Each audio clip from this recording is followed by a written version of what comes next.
നിങ്ങളിപ്പോൾ കണ്ടുകൊണ്ടിരിക്കുന്ന ഈ ഒരു ഡിഫൻഡർ ഏകദേശം ഇത്രയും വലിപ്പമുള്ള 2500 പീസ് വെച്ചിട്ട് ഉണ്ടാക്കിയതെന്ന് പറഞ്ഞാൽ നിങ്ങൾ വിശ്വസിക്കുമോ? എന്നാൽ വിശ്വസിക്കാതെ വേറെ വഴിയില്ല കേട്ടോ. കാരണം ഏകദേശം 14 മണിക്കൂറോളം എടുത്ത് 2500 ലെഗോ പീസസ് വെച്ചിട്ടാണ് ഈ ഒരു ഡിഫൻഡർ ഉണ്ടാക്കി എടുത്തിരിക്കുന്നത്. അപ്പോൾ നിങ്ങൾ വിചാരിക്കും ഞാനാണത് ബിൽഡ് ചെയ്തെടുത്തതെന്ന്. ഞാനല്ല കേട്ടോ. എനിക്ക് തന്നേക്കുന്നത് നമ്മുടെ കട്ട കമ്പനി എന്ന് പറയുന്ന ബ്രാൻഡാണ്. ഞാൻ ഈ ഒരു പീസ് ഇതേ ഊരി എടുത്തതാണ് കേട്ടോ. അപ്പോൾ ഇത് നമുക്ക് ഫിക്സ് ചെയ്യാം. എന്നിട്ട് ഈ വണ്ടിയുടെ ഫുൾ ഡീറ്റെയിൽസ് ഞാൻ പറഞ്ഞുതരാം. വണ്ടിയുടെ ബോണറ്റ് തുറക്കുവാണെങ്കിൽ എല്ലാ സാധനങ്ങളും വർക്കിംഗ് ആണ് കേട്ടോ. ഈ പിസ്റ്റൺ ഉൾപ്പെടെ എല്ലാം വർക്ക് ചെയ്യും.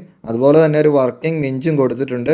ഇത് നമുക്ക് ഇതുപോലെ തന്നെ വർക്ക് ചെയ്യിപ്പിക്കാൻ പറ്റും. പിന്നെ ഡോർസ് എല്ലാം ഓപ്പൺ ചെയ്യാൻ പറ്റും കേട്ടോ. ഡോർ ഓപ്പൺ ചെയ്ത് കഴിഞ്ഞാൽ ഇന്റീരിയർ ഒരു രക്ഷയില്ല. ഡീറ്റെയിലിംഗ് ഭയങ്കര രസമാണ്. ഗിയേഴ്സ് എല്ലാം വർക്കിംഗ് ആണ്. ഇത് നമ്മുടെ ഡിഫറൻഷ്യൽ ആണ് കേട്ടോ. ഇനിയിപ്പോൾ ബാക്കിലെ ഡോർ ഓപ്പൺ ചെയ്യുവാണെങ്കിൽ അകത്തെ ഗിയേഴ്സ് എല്ലാം കണക്റ്റഡ് ആണ്. അതുപോലെ സീറ്റ് നമുക്ക് ഫോൾഡ് ചെയ്യാൻ പറ്റും. ഇതാണ് കേട്ടോ ഡോറിന്റെ ലോക്കിംഗ് മെക്കാനിസം. നമ്മുടെ വണ്ടിയുടെ സൈഡിലെ ബോക്സും അതുപോലെ തന്നെ റൂഫിലെ ബോക്സും എല്ലാം നമുക്ക് ഓപ്പൺ ചെയ്യാൻ പറ്റും.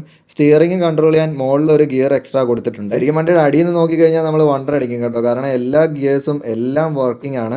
ഇതുപോലെ തന്നെ അസംബിൾ ചെയ്യാത്ത ഒരു പോർഷയും കൂടെ നമുക്ക് അവർ തന്നിട്ടുണ്ട്. അപ്പോൾ ഇതിന്റെ ഫുൾ വീഡിയോ എൻ്റെ യൂട്യൂബ് ചാനലിൽ വരുന്നതാണ് കേട്ടോ. അപ്പോൾ നിങ്ങൾക്ക് ഇതിനെക്കുറിച്ച് കൂടുതൽ അറിയാൻ താല്പര്യം ഉണ്ടെങ്കിൽ ഉറപ്പായിട്ട് നമ്മുടെ കട്ട കമ്പനിയുടെ പേജ് ഒന്ന് ഫോളോ ചെയ്യുക. ഇതുപോലെ കുറേ വെറൈറ്റി പ്രോഡക്ട്സ് അവരുടെ പേജിലുണ്ട് കേട്ടോ.